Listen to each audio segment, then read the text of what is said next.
My mother-in-law was born in Salzburg, Austria, so we go back every year to visit relatives. And I found over time that Austrian cooking is really unique and not very well known here in the States. It's not German cooking, it's actually much lighter, more interesting, and most of those recipes never really travel abroad. So we're gonna do 3 great Austrian dishes today on Milk Street.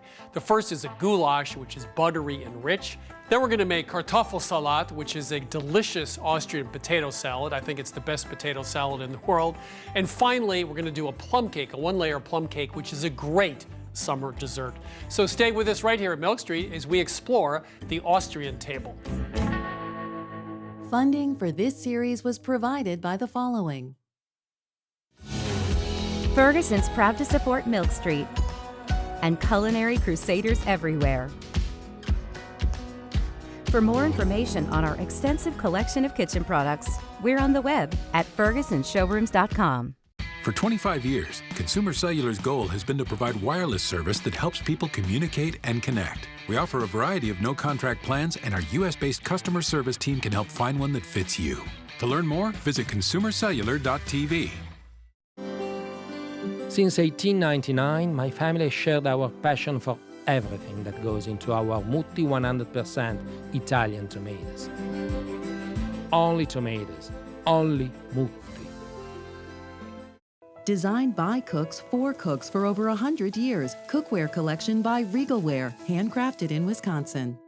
The AccuSharp Knife and Tool Sharpener, designed to safely sharpen knives in seconds. AccuSharp, keep your edge.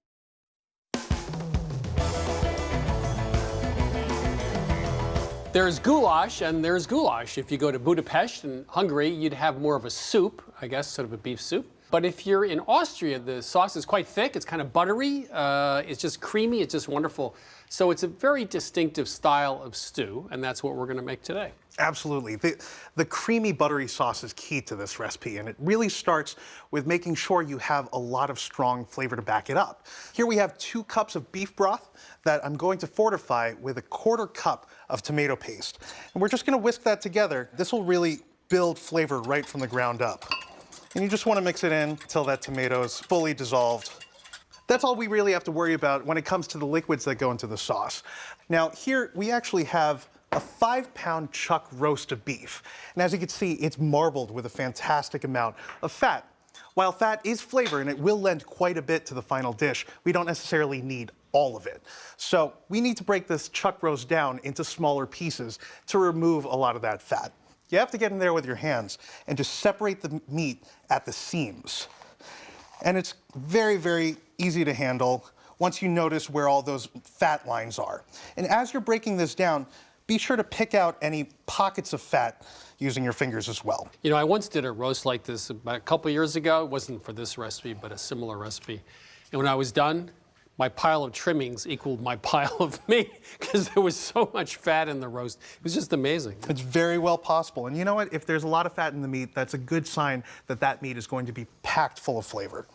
So it's best to work in batches just to get most of that meat out. And don't be shy. You're probably going to trim off about 1 pound to 1.5 pounds of fat and other trimmings. So you're going to end up with about 4 pounds worth of meat at the end of this. Now, the other thing to keep an eye out for is something like silver skin. Now, that silver skin that you see there, it has this slightly iridescent quality to it. It is super tough and just really gnarly to bite into. So you want to trim off as much as you can. The best way you could do that is slide your blade right underneath the silver skin, cut in one direction. So now you have this loose flap to work with. Grab onto that flap and cut in the opposite direction. All right, Chris, it looks like we have quite a bit of the fat trimmed off of this. All we have to do now is break this down into pieces that are no smaller than 1.5 inches. What I'll do is I'll slice this right down the middle, lengthwise. And then from there, I'll just go ahead and start cutting down from the tip here. And that's that. So Chris, I've broken down the rest of that beef into these pieces. We want to get them flavored now, so that way they can start to take on some of the flavors that we want in this dish. That involves seasoning them with 1 tablespoon of sweet Hungarian paprika, 2 teaspoons of salt, and 1 teaspoon of pepper. And I'm just going to give this a little toss, just to make sure that every piece gets a little bit of that spice mixture. So I'm just going to give my hands a quick little rinse. If you wouldn't mind getting our Dutch oven up to medium-high heat, that would be fantastic. We'll go ahead and prime our Dutch oven here with half a stick of butter. So that's about 4 tablespoons worth. And what we're going to do is we are going to cook in our onions until they're lightly browned. Now, I said at the beginning we wanted the buttery sauce, and you took that very seriously. I take things Because you very actually seriously. put butter, which is true. They actually use butter in this sauce. There you go. I mean, butter is a good thing, Chris. I don't know where you've been. Get that butter melting, and as soon as it is completely melted, we'll toss in 1 large onion here that's fairly finely diced. So these onions are going to cook along with 1 teaspoon of salt, just for a little bit of seasoning. And we're going to cook them for about 10 minutes. At that point, we should see them very lightly browned. That little bit of sweetness is definitely going to carry through this entire dish.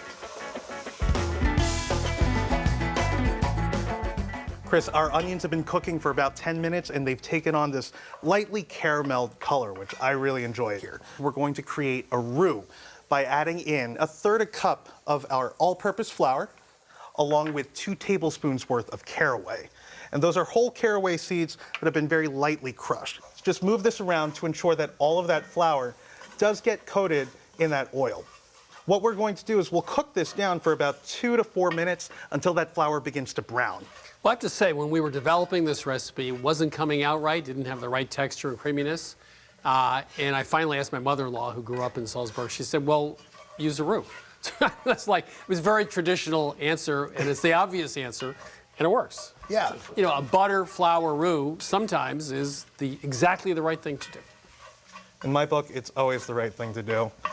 I like a lot of sauces and soups that have that little bit of body and a little bit of that nuttiness. So Chris, all the flour has started to take on quite a bit of color. What's great about this little technique is not only have we created the roux, but we've also toasted the caraway to bring out some of that flavor. And the caraway is a critical flavor in goulash. Absolutely. It's used a lot in Austria. The other thing that we're going to add in for flavor is going to be the remaining 5 tablespoons of sweet Hungarian paprika, as well as 1 tablespoon of hot paprika, also from Hungary. Now, I keep saying Hungarian paprika because honestly, it's the best for this dish. It offers this earthiness that you simply can't get with other paprikas. So we're sticking close to tradition here. We're going to cook this paprika just like we did with our caraway. We're actually toasting off this paprika, but because it's finely ground, it doesn't take nearly as long for that aroma and flavor to come out. This roux is very beautifully aromatic, so it's at this point that we could add in our broth. Now give it a good stir before you incorporate it into the pan. And you want to work fairly quickly when you're doing this. Add it in a slow stream, but start whisking so that way it can already start mixing together and becoming a homogeneous blend. So as soon as that broth hit the pan, it started to sizzle and that roux activated. It's at this point that we could add in our beef. And we want to gently lower this in so we don't send any of this roux thickened sauce flying. But once the beef is in there, you want to make sure it's coated in a little bit of that sauce, and then we'll add in 2 other flavoring elements. We should just point out, although you know this, of course, we did not saute the meat at the beginning, which is standard operating procedure here at Milk Street. For stews, we do not brown the meat first. Exactly. But we do have a trick to get that same kind of caramelization, that same browning. So now that all the beef is coated, we could go ahead and also add in 3 bay leaves, as well as 2 teaspoons of marjoram. And that's going to lend this fantastic herbaceousness to this dish. So I'm just going to nestle those bay leaves and that marjoram into the sauce to ensure that that flavor really permeates the goulash. But from there, that's all the work that we have to do on the stovetop. So let's turn this heat off. And what we're going to do with this entire thing now is pop it in the oven. The oven's been going at 325 degrees, so we'll cook this with the cover on for 2 hours. And that's the good enough time to really help everything break down. After that, I'll pop the lid off and allow that to cook in the oven again for 1.5 hours. By having the lid off, that exposes all of that meat to that hot air. And that's what's going to brown this down and really give it a deep flavor. Let me pop this lid on, and I will be right back. Chris, our goulash has been cooking for 3.5 hours. So we pulled it out of the oven and we let this sit for about 15 minutes after giving it a stir, just to really help all those flavors marry into one fantastic bite. But before we eat it, we do want to give it a little bit of freshness, being that it's been cooking for so long. Introducing a little bit of acid as well as some herbs will really lighten and brighten this dish. We'll add in 1 tablespoon of apple cider vinegar and we'll give this a stir. And we'll also throw in a 1/4 cup of finely chopped dill. So why don't you throw that in there? And the aroma of the dill just erupts out of the pan as soon as it hits that heat. Oh, as soon as you drive across the border into Austria, you smell dill. Oh, yeah? I mean, dill is everywhere. Yeah. Now that we have that all mixed in, we're just about ready to eat. So why don't you pile on some egg noodles for me. Now, when you're serving this, be sure to take out the bay leaves as well, just so that way you don't bite into something really fibrous. Here we go. Great.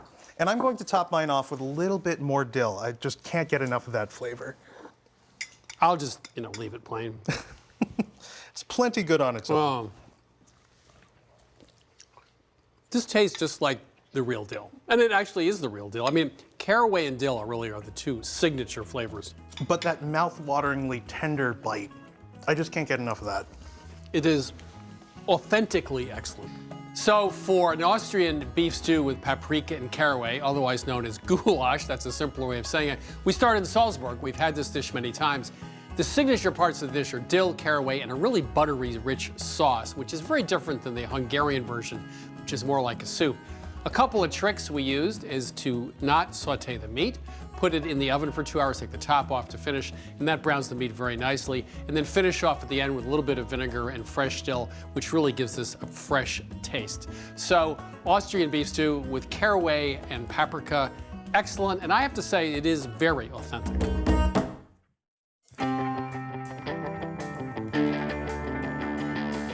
One of my all-time favorite Austrian recipes is potato salad, Kartoffelsalat. It's often served as part of a gemischte Salat, which is a mixed salad. It's vinegary, right? And the potatoes break down so they sort of make their own sauce. It's very different than the American potato salad. So I think this is the best potato salad in the world. We're going to start with a pound of Yukon Gold potatoes. We like their flavor and texture for this. So these have actually been peeled and sliced into 1/4 inch thick slices. So let's go ahead and add these to our pot. It's a lot of potatoes for a little tiny pot. It is. And then to this, I'm going to add 2 cups of low sodium chicken broth. And I have 2 teaspoons of salt. And we're going to just top that up with water, just enough to cover it. So the reason we're using a small pot and not much liquid is because you want all that starch from the potatoes to go into the liquid to help make the dressing. That's exactly right. Don't you like when I tell you what you're doing? So we're going to boil these on medium-high. We're going to cook it for 8 minutes. I've drained the potatoes, and we can see that they're done just right. The edges are just starting to crumble, but the center is still firm. So while they're still hot, we're going to season them with a tablespoon of Cornichon brine, 1 tablespoon of red wine vinegar, and a 1/2 teaspoon of black pepper. When the potatoes are hot, they really absorb the flavor well. So we're going to give them a quick stir and let them sit and absorb. Okay, so this is a 1/2 cup of that starchy cooking liquid that we reserved. We're going to bring this up to a simmer. And to flavor this, we're going to add a 1/2 teaspoon of caraway seeds along with a 1/2 cup of diced red onion. Right, so this is simmering, and that means it's done. Let's pour this over our potatoes.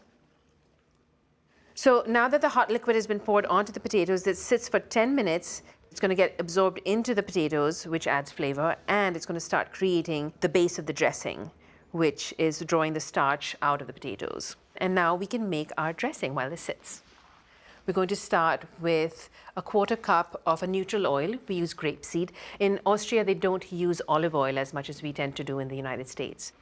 And then 1 tablespoon each of Dijon mustard, It is kind of liberating to know there are people who don't use olive oil in their dressings. Just makes me feel just relaxed, you know? A tablespoon of red wine vinegar. And then we're going to add 3/4 teaspoon of salt and a 1/2 teaspoon of black pepper. So it's a pretty simple, straightforward vinaigrette.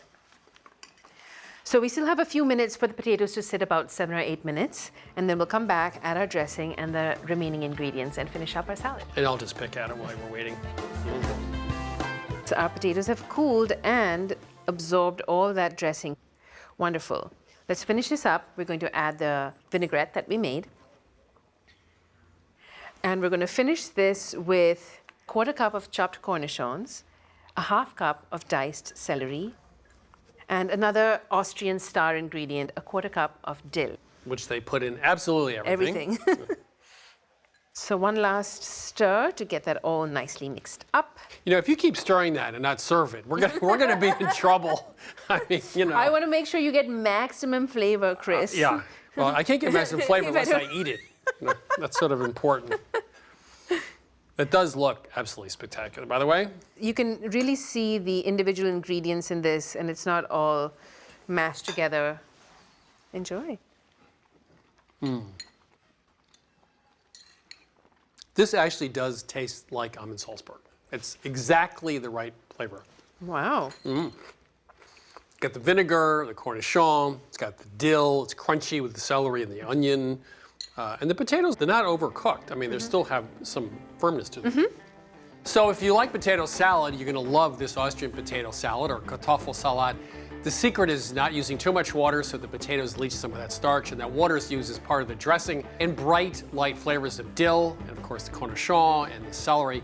Pretty easy recipe. So Austrian potato salad is our favorite potato salad here at Austria.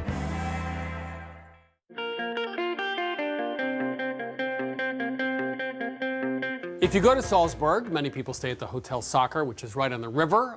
It's the classic kind of tourist place, very nice.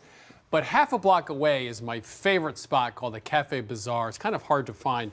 And it's a classic Viennese-style sort of coffee house. They have these fruit torches, which are 1 layers. And they have a Zwetschgen, or it's Pflaume, is the other way of saying plum in German, which we're going to make now. And it's really a wonderful dessert. And it's something that's very traditional to Austria. Yeah, that's true. And oftentimes you'll find them sort of a heavier version, a yeasted, you know, more bread-like cake. Sometimes it has rye flour. We opted for a much more summery version because that's when plums are in season here. So we're going to start with a cup of all-purpose flour and 1/2 cup of sugar, 3/4 of a teaspoon of baking powder, and a 1/2 teaspoon of kosher salt. And we're going to combine these together just for a few seconds.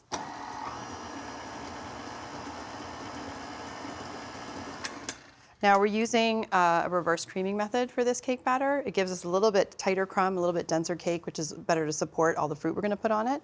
So next we're going to add 8 tablespoons of salted butter. This is at room temperature, again on low speed. I'm adding them one at a time. And we want to continue mixing until all the butter is incorporated. It's going to look crumbly, and that takes about 2 to 3 minutes. So this looks good. It looks like you can see all the flour has been coated by the butter. There's no dry flour remaining. So we're going to go ahead and add the few other ingredients we have. We just have 1 egg plus 1 yolk and a teaspoon and a half of vanilla extract. And then we're going to increase the speed to medium-high and beat it for 1 minute.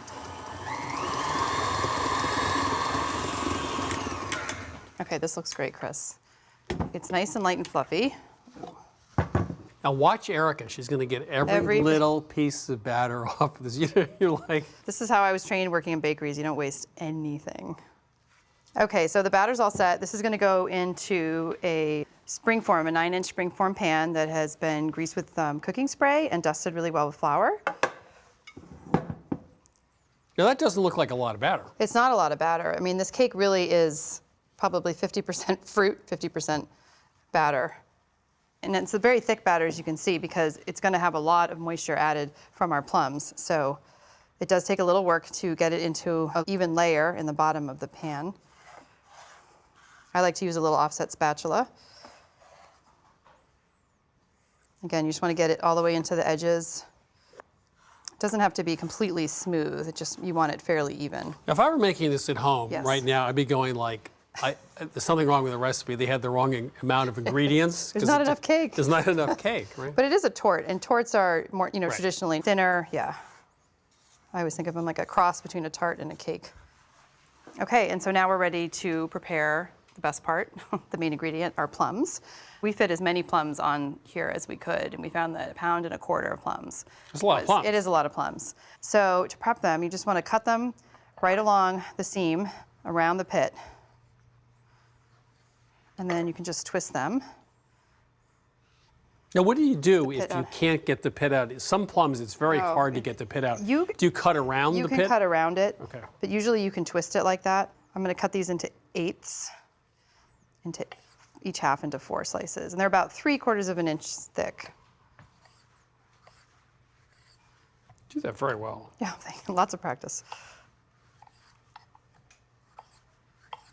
Okay. And now we're going to arrange these on our batter. We like to do 2 concentric circles. And because it's a lot of fruit, you may have to overlap them just a little bit. Now, if I was going to design a test for someone to work in my bakery, This would be it. you'd have to do the concentric circles without getting upset, losing your mind, throwing them. I find it meditative. See, that's This is my why you favorite. worked in a bakery. You would pass the test.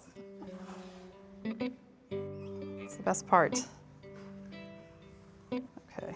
You can see I've got a few extras, but I really like how this looks, so I think I might just leave them in the bowl. And a lot of these recipes will actually put like a crumb topping on top. We didn't really like that because we felt it just sort of masked the flavor of the fruit. Yeah, I don't like crumb toppings on. Yeah, it wasn't really necessary here, but we did just put 2 tablespoons of sugar we sprinkled on top, and this helps keep it moist while it's in the oven. We were going to bake this at a 325-degree oven on the middle rack. It bakes for between 1 hour and 1 hour and 15 minutes. And the reason it takes so long is because you really want to give the batter time to bake all the way through. So we're going to go ahead and bake that. Okay, so this looks great. This has been cooling for 30 minutes, and then I just removed the sides of the springform pan. That looks fabulous. So before we serve it, I'm just going to put a little bit of confectioner's sugar on top. That's all this really needs. Just going to dust this on top. And you can really see how that cake indeed rose up over those plums, and the plum cooked down really nicely. You could work at Cafe Bazaar. Not, I'm working in the wrong place. you're, once again.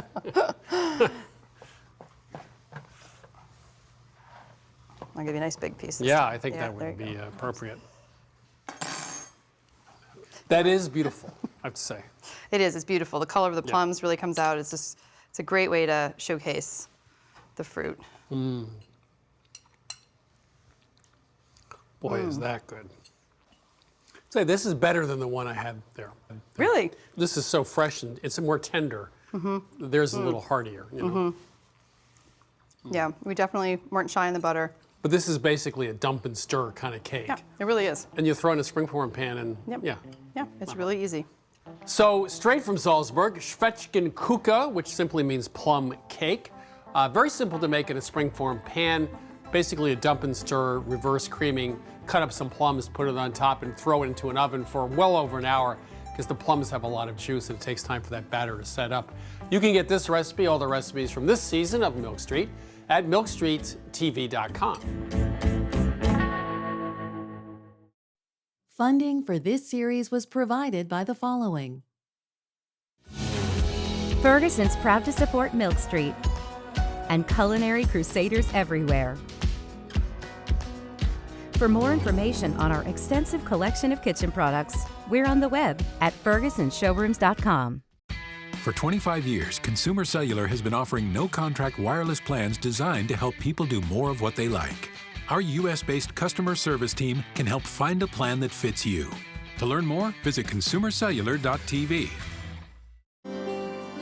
Since 1899, my family shared our passion for everything that goes into our Mutti 100% Italian tomatoes. Only tomatoes, only Mutti. Designed by cooks for over 100 years. Cookware collection by Regalware, handcrafted in Wisconsin. The AccuSharp Knife and Tool Sharpener, designed to safely sharpen knives in seconds. AccuSharp, keep your edge.